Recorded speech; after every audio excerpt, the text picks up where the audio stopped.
కనుక ఈరోజు ఈ గుడి కూడా 31 దేవతలు ఒకేసారి ప్రతిష్ఠ చేయటం ఇది కూడా ఒక చరిత్ర. అట్లనే రామాంజనేయ స్వామి శివ వెంకటేశ్వర ఇది కూడా చాలా అరుదుగా జరుగుతుంది. ఇంత గొప్ప సంకల్పం ఎవరన్నా ఒక గుడి కట్టాలంటే అది ముందుకు నడవదంట. దానికి ఎంతో పుణ్యం చేసుకుంటారు.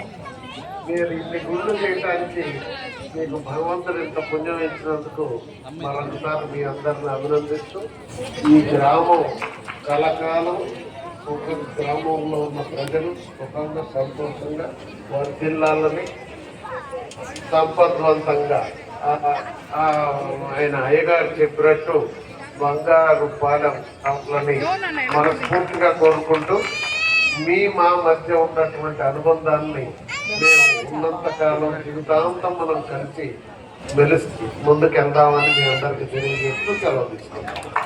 నమస్కారం. Thank you sir.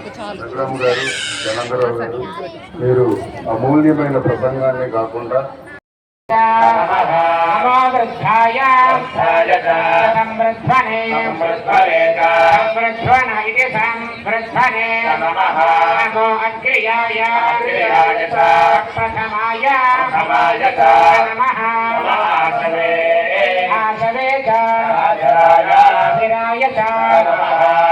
शीघ्रियाय शीघ्राय नमः ऊर्ध्याय